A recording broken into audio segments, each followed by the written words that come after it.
Assalamualaikum warahmatullahi wabarakatuh.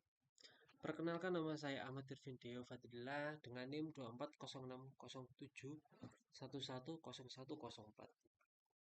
Kesempatan kali ini saya akan menjelaskan presentasi tentang mata mat- presentasi dari mata kuliah Masyarakat Informasi, yang dimana presentasi saya akan membahas tentang informasi reflektivitas dan pengawasan perspektif dari Anthony Giddens.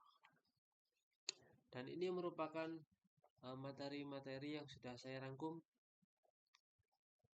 Yang pertama yaitu membahas tentang pengantar Anthony Giddens dan teori modernasi. Kedua, informasi dan masyarakat modern. Yang ketiga, reflektivitas dalam era informasi. Yang keempat yaitu pengawasan surveillance dalam masyarakat modern. Yang kelima, mengimplementasi dan tantangan di era digital. Dan yang keenam, kesimpulan dari navigasi komplikasi, informasi, reflektivitas, dan pengawasan. Dan yang terakhir yaitu pertanyaan dan diskusi. Karena saya presentasi melalui Zoom, bisa pertanyaan melalui komen. Oke, langsung ke materi pertama yaitu pengantar Anthony Giddens dan teori modernitas. Jadi, siapa sih Anthony Giddens itu? Menurut yang saya ketahui yaitu Anthony Giddens itu merupakan seorang sosiologi Inggris yang terkenal ya, atau yang terkemuka, yang dikenal atas kontribusinya terhadap teori modernitas, globalitas, dan politik. Karyanya mencoba menjembatinya kesenjangan antara teori struktural dan tindakan, serta menggabungkan wawasan dari berbagai isi disiplin ilmu sosial. Kemudian ada teori utama Giddens. Giddens terkenal akan konsepnya tentang strukturasi, yang menjelaskan bagaimana sih struktur sosial baik membatasi maupun memungkinkan tindakan manusia. Ia juga menambah reflektivitas modern, yaitu kemampuan kita yang terus-menerus memantau dan mengubah perilaku kita berdasarkan informasi yang baru. Kemudian ada rutinitas sebuah tinjauan. Oke. Nah, karakteristik modernitas itu ditandai oleh industrialitas, urbanisasi, dan rasionalisasi, dan individualisasi. Giddens menambahkan dimensi penting yaitu globalisasi yang meningkatkan kompleksitas sistem sosial. Kemudian ada dampak modernitas terhadap masyarakat modern dan membawa perubahan pada cara hidup kita, termasuk peningkatan mobilitas sosial, perubahan dalam hubungan kekeluargaan, dan munculnya resiko yang baru.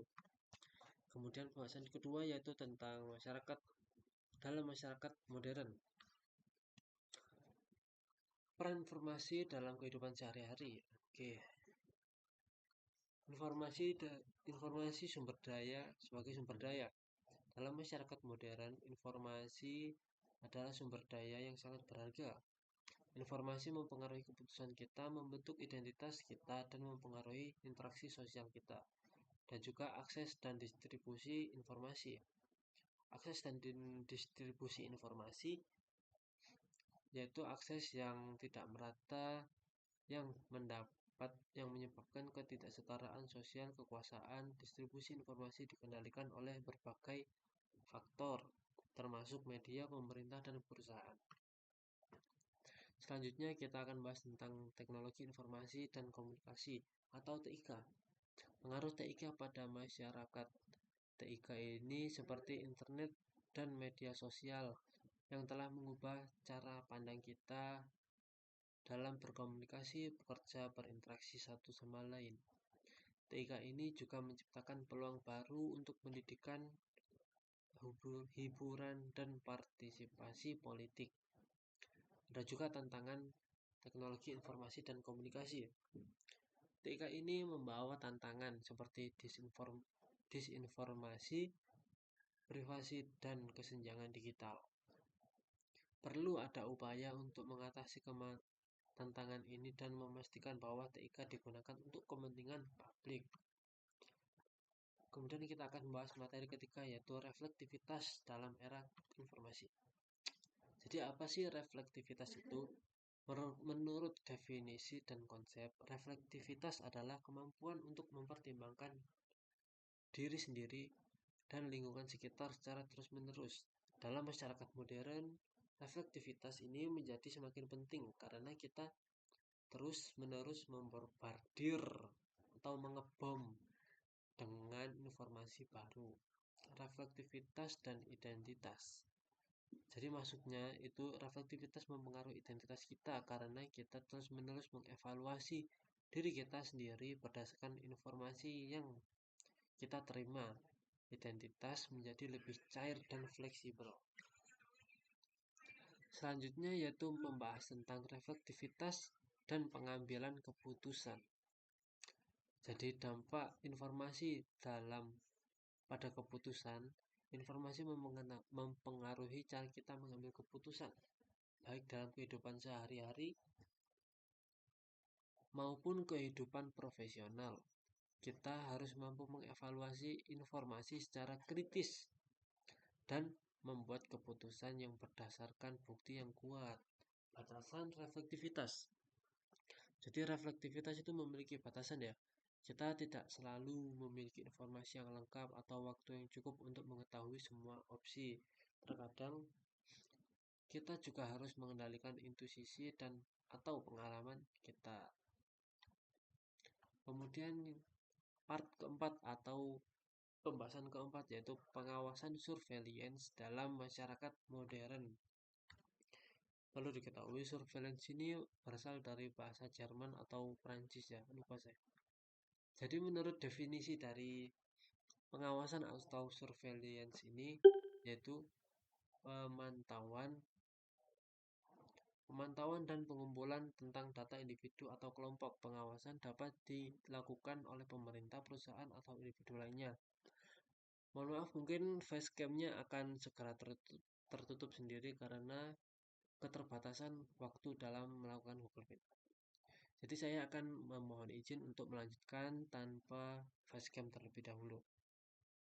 Baik, tujuan pengawasan yaitu tujuan untuk melakukan pengawasan yang bervariasi mulai kemampuan publik hingga keuntungan komersial, dan pengawasan digunakan untuk mencegah kejahatan, mengelola risiko, dan mempersonalisasi layanan. Selanjutnya yaitu membahas pengawasan dan kekuasaan. Pengawasan sebagai alat kontrol. Pengawasan dapat digunakan sebagai alat kontrol untuk membatasi kebebasan dan menekan perbedaan pendapat. Penting untuk memiliki mekanisme pengawasan yang transparan atau akuntabel. Kemudian yang kedua yaitu dampak pengawasan dan privasi. Pengawasan dapat mengancam privasi individu dan menciptakan efek yang mengerikan, di mana orang yang diawasi dan merubah perilaku mereka. Perlu ada keseimbangan antara keamanan dan privasi. Next yaitu pembahasan kelima tentang implikasi dan tantangan di era digital. Jadi kesenjangan digital dan akses informasi. Ada dua yang saya sebutkan. Yang pertama yaitu ketidaksetaraan akses informasi dan upaya membatasi kesenjangan digital. Tidak semua orang memiliki akses yang sama terhadap teknologi dan informasi. Kesenjangan digital dapat memperburuk ketidaksetaraan ekonomi dan sosial. Kemudian yang kedua yaitu upaya mengatasi kesenjangan digital. Jadi upaya mengatasi kesenjangan digital yaitu perlu ada upaya untuk mengatasi kesenjangan digital, jelas. Seperti menyediakan akses internet yang terjangkau dan meningkatkan literasi digital dan mengembangkan konten yang relevan untuk berbagai kelompok. Kemudian ada disinformasi dan informasi palsu atau hoax. Penyebaran informasi sesat atau hoax di internet dan media sosial memungkinkan penyebaran informasi sesat dan cepat dan mudah. Disinformasi ini dapat merusak kepercayaan publik dan mempengaruhi opini publik. Apalagi kita yang minim literasi itu dapat mudah terombang-ambing di media sosial.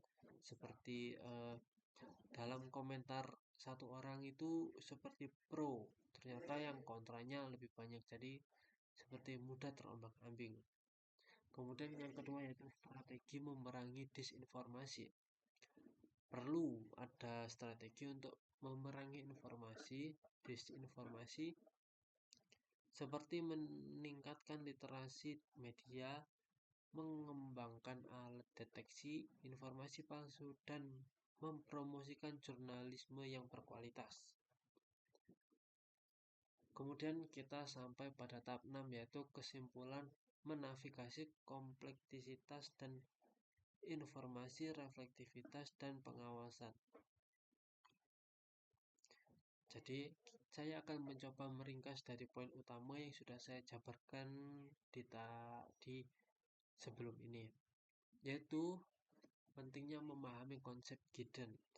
Jadi memahami konsep-konsep Anthony Giddens tentang informasi, reflektivitas, dan pengawasan sangat penting untuk menavigasi kompleksitas masyarakat modern. Kemudian yang kedua yaitu tantangan dan peluang di masa depan. Masyarakat akan menghadapi tantangan dan peluang baru di dalam era digital. Kita perlu mengembangkan keterampilan dan strategi untuk mengatasi tantangan dan manfaat peluang. Kemudian adapun tindakan yang saya rekomendasikan. Yang pertama yaitu meningkatkan literasi media. Meningkatkan literasi media itu perlu dilakukan untuk meningkatkan kemampuan mengevaluasi informasi secara kritis. Jadi kita perlu memperdalam informasi kita, mencari sumber-sumber yang valid, dan juga membandingkan informasi yang kita dapat itu apakah relevan atau tidak menurut para ahli. Kemudian yang kedua yaitu mengembangkan kebijakan yang adil. Mengembangkan kebijakan yang adil dan transparan untuk mengatur TIK. Seperti yang sudah diketahui, TIK yaitu teknologi informasi dan pengawasan dibutuhkan. Perlu ada keseimbangan antara keamanan, privasi, dan juga kebebasan berekspresi. Perlu seperti yang sudah diketahui bahwa keamanan dalam digital perlu kita jaga. Karena kenapa? Identitas kita sendiri itu juga sering disalahgunakan ya, walaupun itu seperti cyber security atau cyberbullying, apalagi yang dimana mereka dapat informasi kita dari data kita yang mungkin ceroboh dalam mengklik atau menggeser-geser layar pada HP kita. Kemudian yang terakhir yaitu mempromosikan partisipasi publik. Jadi partisipasi publik dalam pengambilan keputusan tentang teknologi dan masyarakat itu perlu ditingkatkan. Kenapa? Ya karena publik itu perlu meningkatkan keputusan dalam teknologi. Karena kita sendiri itu sangat perlu ya teknologi yang modern. Apalagi partisipasi publik dalam pengambilan keputusan tentang teknologi. Kemudian yang terakhir ya. Kemudian yang terakhir yaitu ajakan untuk refleksi dan diskusi. Nah, di sini saya ingin mengajak pendengar atau melihat untuk mendorong pemikiran kritis. Jadi mendorong pemikiran kritis dan diskusi tentang bagaimana informasi, reflektivitas, dan pengawasan mempengaruhi kehidupan kita. Jadi maksud di sini itu agar kita tidak mudah atau tidak ceroboh dalam menanggapi informasi yang kita dapat, tidak langsung disebar dan tidak harus langsung dicerna begitu saja, tapi harus melalui tahap hmm, banding data, yaitu membandingkan data satu dan data yang lain. Sepertinya selesai. Mungkin cukup sekian dari yang saya presentasikan. Mohon maaf bila facecam saya tertutup sendiri karena keterbatasan waktu, dan juga mohon maaf bila kurang atau ada salah tutur kata yang salah. Saya tutup. Wassalamualaikum warahmatullahi wabarakatuh.